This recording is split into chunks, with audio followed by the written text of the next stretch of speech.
Level 4. The birth of aspiration and accountability.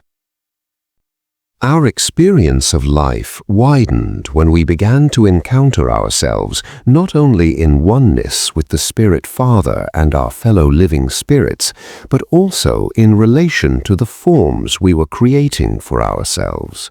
A new dimension emerged.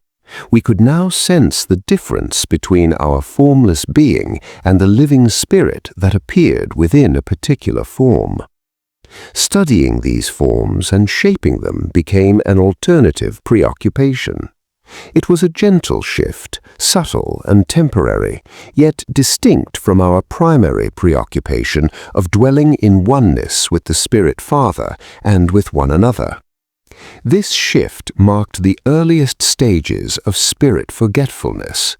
Many living spirits slowly drifted from their awareness of the Father's love and from the shared love that once defined our life together. Dear living spirit, you have worn many forms. The one you now hold is only one among countless others you will carry. Each form brings its own lessons, and the more you learn, the more you may desire to make decisions about the form you inhabit in relation to your formless self. This experience is far from yours alone. A multitude of spirits are passing through different variations of the same journey. Life in forms introduced more than existence. It introduced doing, shaping, and owning. You came to feel that you owned your form, and this closeness made the experience deeply personal. No other spirit could fully step into that experience with you. Even if another spirit shared your form with you for a moment, it would soon discover that each being experiences the same form in its own way. This is where individuality began to take shape, forming unique personalities within each spirit. From here on, others began to perceive our personalities differently from how we did, yet their perceptions were just as valid as our own. You couldn't say, "But I'm not like that," because if they did not see it, they would not have said it. None of us had malicious intent towards another. None of us knew what hatred was or could be. And there was still no regulation over what forms we took, no guidance on how to view ourselves or how to perceive one another. The Spirit Father was all the guidance we had, and being our life's anchor, it was more than enough. We not only saw through the Father's perception, we now saw others through the lens of how we saw ourselves. This became the seed of judgment. Even so, no one fought over these perceptions. We all understood that differing views were part of the eternal learning curriculum.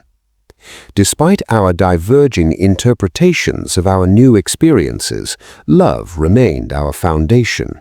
We continued to exchange forms freely.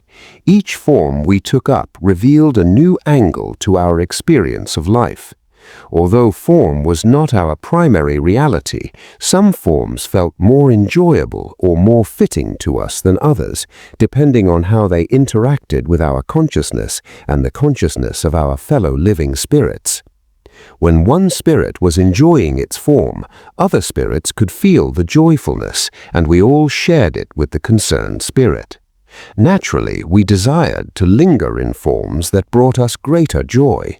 We sought to create more of what excited us. This was the beginning of preference.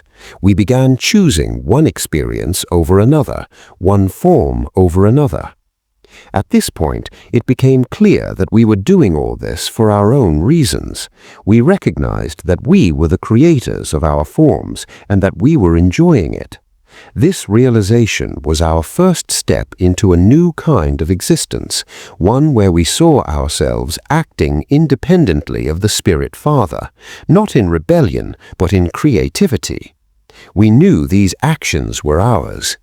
We continued as spirit children of the one Spirit Father, yet we lived in our own company, expressing our creative abilities and shifting into whatever forms brought delight to our being.